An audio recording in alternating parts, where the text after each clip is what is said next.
What's up, everybody? Welcome back to the channel. Today we are checking out the Focusrite Scarlett 2i2, and we have the anniversary edition. So it is one of the most popular audio interfaces out there. And later on in this video, we are planning to set it up and with different XLR mic and see how it performs. So we're going to unbox it, go over the design, features, setting up, and sound quality. Then I'll let you hear exactly how it sounds with different mics. Let's get into it.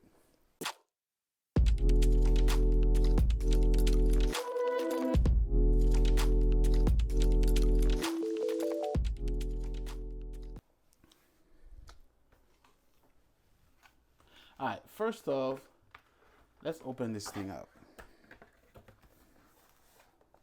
Ooh, so as you can see, because this is the anniversary edition, we have, by the way, see right here, it says 40 years of making records. It is blue instead of the usual red color of, which is the signature color of the Scarlett lineup. Okay, take it off, put it out the way. We got a little literature. To the side. In this box we have a cable. Okay. So what do we have? It's a USB-A to USB-C, and that's it. Oh, pretty simple. Just down here, little diagram of connecting. It gives you the website. I guess this is to get documentation. And all right, that's it. So we'll put these to the side and check out an event. Okay, just got some tape on the bottom here. I don't want to destroy the, well, I guess not. I guess I'll just tear the package is open. Doesn't matter at this point. Yeah, this got tape all over the side. Yeah. Alrighty. Not the most elegant unboxing, but I don't want to be using no sharp object trying to cut the tape and also scratch the metal body. Okay. Oh, this is nice. Oh, I do like the old school, the gold touch on here. That's pretty nice. I wish it would have carried over to the rest of the buttons, but it's okay. Oh, look at the bottom of this. So cool. Super nice. I've never owned one of these. This is my first one. Again, I've been looking at getting one for my setup, and I was just gonna bite the bullet and get I wanted the solo. This is the 2i2, which is not needed. I just need a solo, but then that was the only one that was offered an anniversary edition with that blue color. So that's the one I got. All right. So yeah, listen. Build quality is absolutely excellent. So you got this metal chassis and then plastic in the center. Oh yeah, I'm liking this. Okay, perfect. So let's go over. Let me take this out of the way, guys. All right, so let's go over the different buttons, the layout. First and foremost, guys, I'm not an expert. I'm not an audio engineer. I'm just a guy trying to do podcasts, streaming, and things like that. That's why I'm using, because I have a couple XLR mics. This is why I need an audio interface. So, and again, you guys are the expert out there. If I say something wrong, please correct me in the comments below. I'm just doing my best. So, but before I even get into that, again, like I said, one more time, just appreciate how this thing look. And again, I don't have nothing, no other product from Focusrite to compare it to. But yeah, this thing stand out a lot. You know, it's very premium finish. Um, I've I've unboxed and used the FIFINE SC8 in this channel. Totally night and day, and but I think they meant for a different, totally different target. Also, one more for like gaming focus, and this is more like serious. Even though, based on my research, this is still a budget audio interface. And I'm like, whoa, I don't want to know whether mid tier or uh, top tier look like all cuss. Okay, so we'll talk about pricing later. Okay. All right, let's just take a quick look at our interfaces here. But we'll go more in detail once we get everything plugged in. Okay. All right, so you got your first two knobs here for the which will be. All right, guys. Let's just take a look at our interface here. Again, we'll go more in details about what they do once we get everything plugged in. Okay, so you got your first two knobs here, which are for your channel, channel 1 and 2. You got your select button. You got your 48-volt phantom power, instrument, auto, save, air. Then you got your big knob here. Okay, so for output, you got your direct connection button, and again, you got your knob for your headphone. Okay, so towards the back, you got your XLR input 1 and 2. You got your output for your monitor speakers, USB for your laptop, and this is the 5-volt DC power in case your laptop is not providing enough power to the unit, and your Kensington lock. All right, so it's pretty simple. All right, pretty straightforward as far as like the controls on this unit. So next we're gonna get this thing plugged in, and yeah, so we're gonna go ahead and check it out.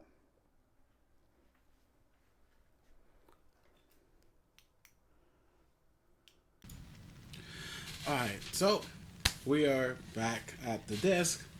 All right, so we got the Scarlett connected. So right now I'm using the BASN mic and on just XLR. I unplugged the USB. As you see, no RGB madness going on. So, and yeah, so, but again, the main event is regarding the Scarlett. We're not reviewing the mic here, but I will also because the BASN is a cardioid mic and a dynamic, so we are going to use a condenser mic with the Scarlett. So no USB here, straight XLR, and that's my Ethos mic. And so yeah, so quick look at the interface here. I think if you have the regular one, it has a green instead of blue. So I think this is just specific to the limited edition that you got the blue halo ring around the knobs. Okay, so back to the front panel. So I know I touched on it a little bit during the unboxing, but now we can talk a little bit more about it. So the front panel is pretty clean. I like the way it's like not too intimidating. I mean, at first glance, you see a lot of buttons, and you may be like, "Oh my God, it's a lot going on here." Again, and remind you, this is not the regular Scarlett. This is a 2i2. Honestly, this is the only one that had the special edition. That's why I bought this one because I like the way it looked. But normally, I probably would have just stick with the regular Scarlett. Solo was the one I was looking at originally, not this guy. But again, the Solo, because they got the Solo, the 2i2. So the Solo is $159.99. The 2i2 is $224.99. Then you got the 4i4, all right, which is $299.99, and then you got a 16i16. Oof, that's $399.99. So again, as you can see, the numbers going up and up. So you got more ports, more of everything. But yeah, but again, this is very, like I said, very clean looking. So in the front, you do have your two quarter-inch Nutric jack sockets, and each with their own gain control. And by the way, those knobs, they can turn, and definitely, as you can see, I just keep rotating. It doesn't stop. Oh shoot, yeah, it does not stop. So they are digital encoders. So yeah, they do not stop, unlike the other knobs. So as you can see, they don't have a markers anywhere, which is pretty interesting. Um, Again, you always got the gain halo around it. All right. So yeah, again, you got so the TRS and TS cable. If you want to use like the both accepting TRS and TS cable, if you're using any instrument, again, I'm not a musician, so I'm not using any of that. Okay, so enough for this. So let's go to the other buttons. All right, so you have your select. All right, so it's select button, which is right here. That's select between 1 and 2, as you just notice. You have your 48 volt that turns on your phantom power for your condenser mic. I already have that selected. And then you got the instrument that toggles between line and high Z input, right? So if you're using like a guitar or basses, things of that nature. And then you have your auto gain button. So when you adjust that, so it just send the right amount of power without overloading and causing any distortion, right? So it's just a simple process by adjusting the gain automatically for you, all right, which is pretty good, pretty good. So again, like I said, if you're a beginner, this interface is perfect, perfect. All right, and then the save button, which is highlighted as we speak. Okay, so it just simply turns down the gain if the signal, if it becomes too loud, right, and get close to clipping, right. So it will go ahead and adjust that for you, so it doesn't clip. So pretty much, one helps. So the save helps with clipping, and the gain helps you if you don't have enough power. You too too low. So which is pretty awesome. And then you have the air button. So air button is pretty much how do I explain it? Just kind of make enhancer, I should say, for your audio quality. So give you more like that studio, audio quality. So I don't know. I guess when I'm finished, I can listen to this to see if it's true or not. All right. And then finally, you got your output for any output devices, and then your direct monitoring button is again, it just helps for latency. So if you are using a headphones, monitoring headphones, you connect it right there. So you just press that button to kind of reduce the latency. So while you're listening to your recording. Okay, so and the back. So turning. Okay, so we did look at the back real quick earlier. Again, we already have our line 1 and 2. I see I'm connected to line 1. Okay, so this is our 2 XLR. And also, you got another 2 quarter-inch. So you can see right here. Yeah, 2 quarter-inch sockets in here. All right, so those are for studio speakers, studio monitor speakers. And then again, so we have our USB-C connector, Kensington lock, and also if you need more power, you got a little 5-volt DC connector right there. And that's it. That's it as far as like the connection goes. And but But yeah, so let's just let me go ahead and switch to the Ethos mic, and we can tell what difference we have. Give me 1 second.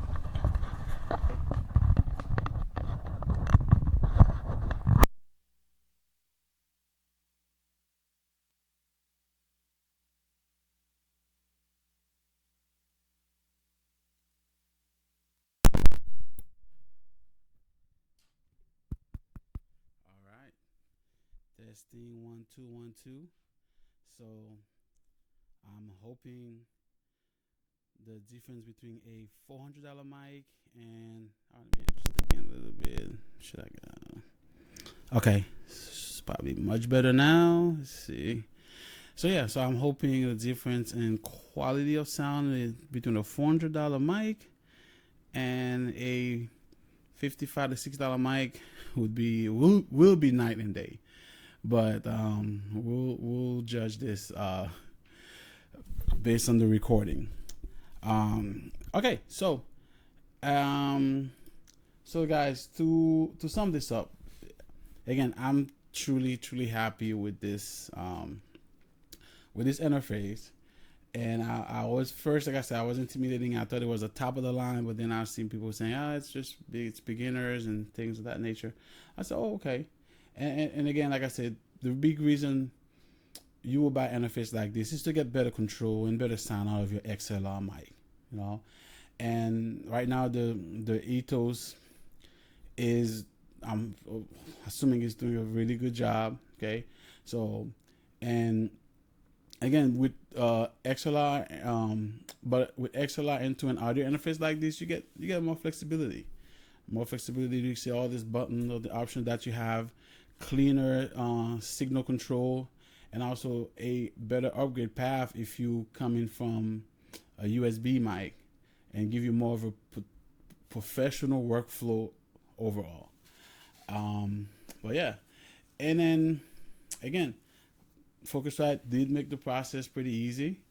So it's one of those interfaces, like I said, that look like it's really meant and work well for beginners, you know, and also still have enough quality and control for more serious user and more serious podcasts at the studio level. Okay. And yeah, if you're moving from a USB mic, it's into an XLR for the first time, this is a very safe upgrade path. So, all right, then, so who is this for? Okay. All right. So this setup, different, and then doesn't matter what mic you go with.